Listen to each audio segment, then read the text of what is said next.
आइए दोस्तों, Iran Israel जंग से जुड़ी आज दिन भर की 10 बड़ी खबरें देखते हैं। देखिए, पहली खबर, ईरान जंग पर अब बात करने के लिए पाकिस्तान जाएंगे दुनिया के 3 देश, जो पाकिस्तान के प्रधानमंत्री शहबाज शरीफ से मिलेंगे। और रिपोर्ट आ रही कि इस वॉर में अब यूएई यानी संयुक्त अरब अमीरात भी शामिल हो सकता है, दुबई और अबू धाबी जैसे शहरों वाला देश। आज अमेरिका इजराइल ईरान जंग का 29वां दिन है और ईरान को लेकर बढ़ते तनाव के बीच अब तुर्की, मिस्र और सऊदी अरब के विदेश मंत्री 30 मार्च को पाकिस्तान पहुंचेंगे। यहाँ वे पाकिस्तान के प्रधानमंत्री शहबाज शरीफ से मुलाकात करेंगे। पाकिस्तान के इस्लामाबाद में ये बैठक होगी और इस बैठक में मिडिल ईस्ट के हालातों पर चर्चा होगी। युद्ध शुरू होने के बाद ये पहली बड़ी बैठक मानी जा रही है जिसमें कई देशों के विदेश मंत्री एक साथ शामिल होंगे। वहीं खबर देखिए, आज अमेरिका के राष्ट्रपति डोनाल्ड ट्रंप ने प्रेस कॉन्फ्रेंस के दौरान पत्रकारों से कहा कि आप मुझसे कोई भी सवाल पूछिए, आप चाहे तो इस मुद्दे पर भी बात कर सकते हैं। सऊदी अरब में एक बिजनेस समिट के दौरान अमेरिकी राष्ट्रपति ट्रंप अपने बयानों को लेकर एक बार फिर से चर्चा में आ गए। उनके इस बयान ने वहां मौजूद लोगों को ही चौंका दिया और आज ये जंग और भी उग्र होती नजर आई। अमेरिका ने ईरान पर 850 टॉमहॉक मिसाइलें दागी। ये मिसाइलों जैसे हथियार 2 साल में 34 करोड़ का ये हथियार बनता है। अगर जंग लंबी खींची तो इन हथियारों का स्टॉक खत्म होने की भी आशंका है। खबर आ रही कि ईरान के साथ युद्ध में अमेरिका ने अब बड़े पैमाने पर टॉमहॉक क्रूज मिसाइलों का इस्तेमाल किया। इसे अमेरिकी हथियारों के जखीरे का अहम हथियार माना जा रहा। पिछले 4 सप्ताह में 850 क्रूज टॉमहॉक मिसाइलों का इस्तेमाल किया अमेरिका ने। अनुमान है कि अमेरिकी नौसेना के पास लगभग 4000 इस तरह की मिसाइलें थी, जिनमें से 1/4 स्टॉक हिस्सा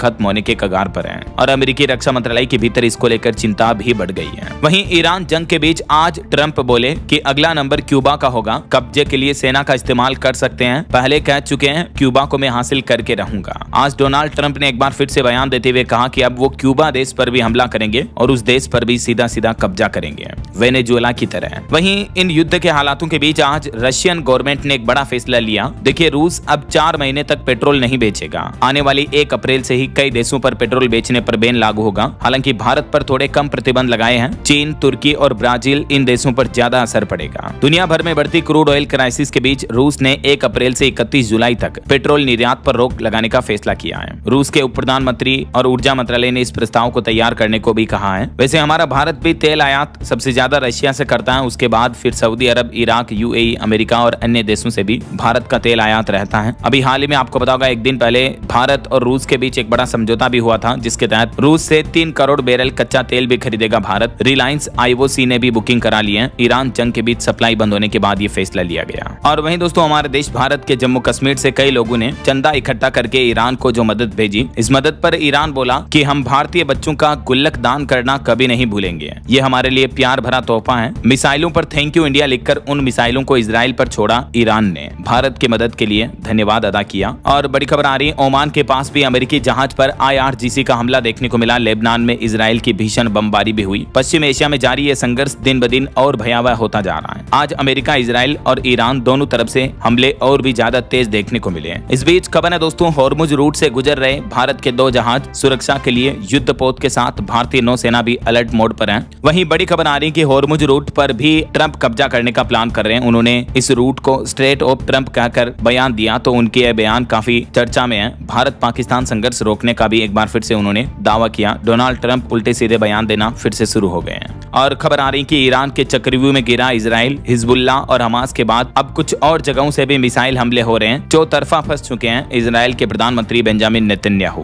क्योंकि इजराइल पर अब चारों तरफ से हमलों का खतरा बढ़ गया है। ईरान, हिजबुल्लाह, हमास के बाद अब यमन से भी मिसाइल अटैक देखने को मिला है इजराइल के ऊपर। आज हुती विद्रोहियों के युद्ध में उतरने के संकेत मिलने से हालात और गंभीर हो गए हैं, क्योंकि इजराइल ने भी ईरान के परमाणु ठिकानों पर हमला किया, जिसके बाद जवाबी कार्रवाई और तेज हो गई। और इस बीच एक बड़ी खबर तो ये आ रही कि अमेरिका का मिसाइल स्टॉक खत्म होने के कगार पर है। ईरान पर 850 टॉमहॉक मिसाइल दागे जाने के बाद अब अमेरिका का लगभग 1/4 मिसाइल स्टॉक जो है वो खत्म हो चुका है। और अब युद्ध के बीच में मध्य में अमेरिका और इजराइल में भी दरार देखने की खबरें देखने को मिल रही हैं। ईरान युद्ध पर वेंस और नेतन्याहू ने भी बातचीत की। सत्ता परिवर्तन के दावे पर अमेरिका, इजराइल दोनों देशों के बीच भी टकराव बढ़ रहा है। मतलब पहले तो अमेरिका, इजराइल दोनों ने मिलकर ईरान पर अटैक कर दिया, लेकिन अब इजराइल और अमेरिका के बीच भी मतभेद देखने को मिल रहे हैं। और यही वजह कि आज अमेरिका के उपराष्ट्रपति JD वेंस और इजराइल के प्रधानमंत्री बेंजामिन नेतन्याहू के बीच फोन कॉल हुई और इस बातचीत में भी तनाव देखने को मिला।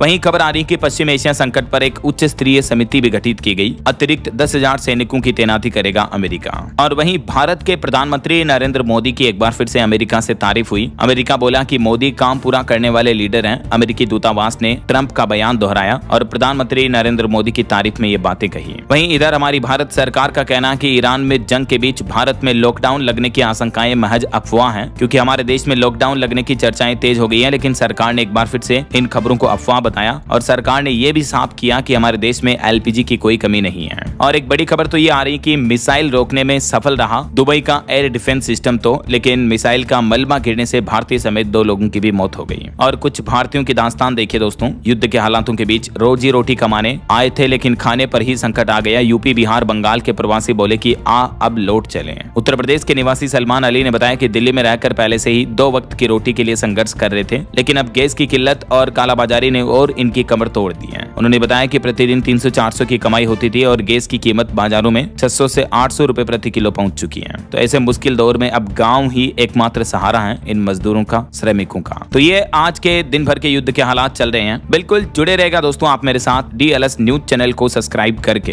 बेल आइकन जरूर दबा देना और इस वीडियो पर एक लाइक और शेयर भी कर देना, ताकि आपको रोजाना की ताजा खबरें, महत्वपूर्ण मुख्य समाचार, काम के न्यूज अपडेट सबसे पहले आपके मोबाइल पर मिलते रहेंगे। ओके, ख्याल रखिएगा अपने आप का, अपने परिवार का। मिलेंगे अगले नेक्स्ट अपडेट में, तब तक के लिए जय हिंद, जय भारत, वंदे मातरम।